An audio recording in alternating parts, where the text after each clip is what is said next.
Assalamualaikum warahmatullahi wabarakatuh. Perkenalkan, nama saya Salsabila Rafida Mumtaz, mahasiswa program studi pendidikan akuntansi Fakultas Keguruan dan Ilmu Pendidikan Universitas Muhammadiyah Surakarta. Sebelumnya, di sini saya akan menjelaskan tutorial bagaimana cara mengolah data dengan uji validitas menggunakan aplikasi SPSS. Yang pertama, kita harus membuka aplikasi SPSS yang ada di laptop terlebih dahulu. Selanjutnya, kita harus mengekspor data kita dari Excel ke dalam aplikasi SPSS terlebih dahulu. Caranya yaitu, pertama klik File, kemudian Import Data, pilih yang Excel, kemudian masukkan data yang akan kita olah.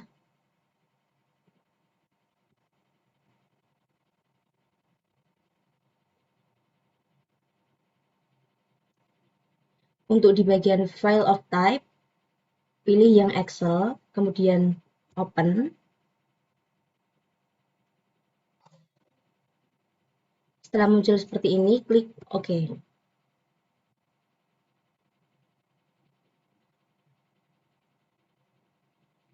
Nah, datanya sudah terekspor di SPSS kita. Selanjutnya, kita akan melakukan uji validitas. Untuk melakukan uji validitas, terdapat dua cara.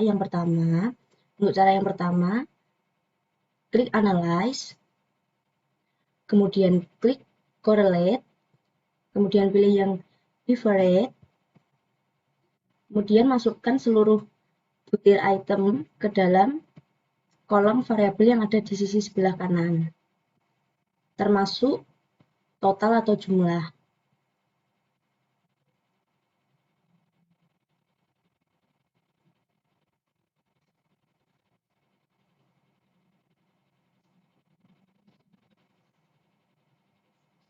Kemudian di bagian correlation coefficient, beri tanda centang di person, terus kemudian di test of significance, pilih yang two-tail. Perbedaan two-tail dan one-tail itu, kalau one-tail itu data yang akan kita olah sudah diketahui arahnya. Untuk yang two-tail itu, data yang akan kita olah belum diketahui arahnya seperti apa. Kemudian kita klik OK, maka akan muncul output seperti ini. Untuk mengetahui apakah butir item 1-10 valid atau tidak, maka perhatikan korelasi antara item pertanyaan dengan jumlah. Item pertanyaan dikatakan valid apabila nilai signifikansi two-tail kurang dari sama dengan 0,05. Atau dengan indikator lain, yaitu apabila terdapat tanda bintang pada bagian person correlation, maka item tersebut dinyatakan valid. Bintang 1 menunjukkan bahwa item tersebut masih ragu-ragu apakah data tersebut valid atau tidak. Dan untuk item yang berbintang 2, maka dapat dipastikan bahwa item tersebut sudah valid. Pada data ini bisa dilihat bagian ini, semua data bisa dikatakan valid. Tetapi ada beberapa data yang masih ragu-ragu seperti di butir nomor 3, butir 8, iya.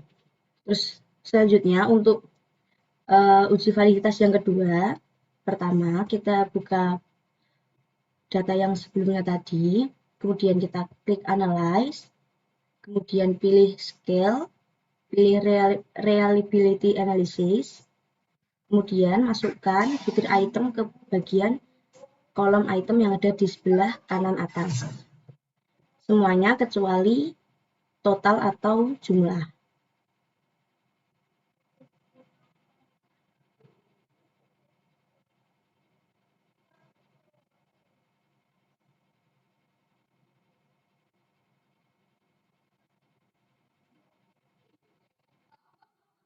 Kemudian kita klik statistik.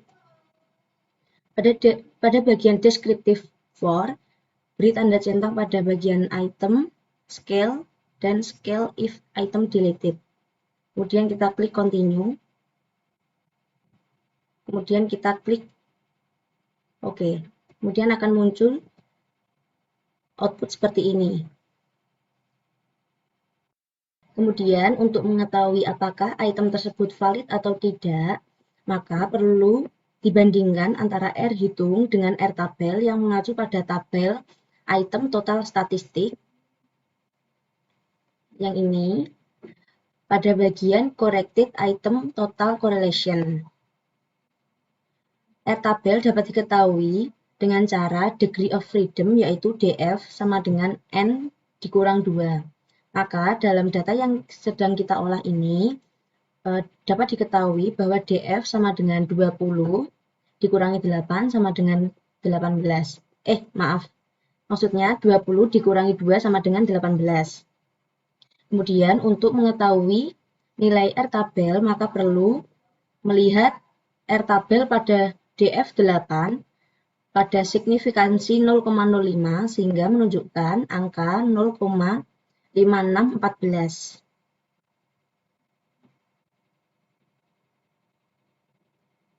Yang ini 0,5614. Terus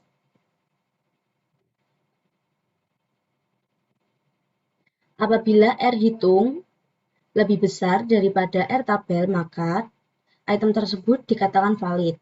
Dan sebaliknya, apabila R hitung lebih kecil daripada R tabel, maka item tersebut tidak valid.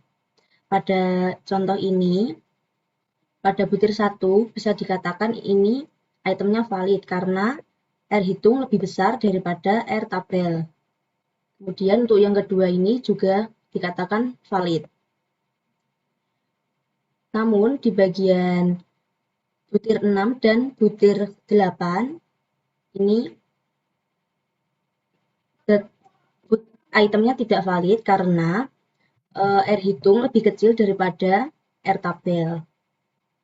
Sekian dari saya. Apabila masih terdapat kekurangan dalam menjelaskan, saya mohon maaf. Terima kasih. Wassalamualaikum warahmatullahi wabarakatuh.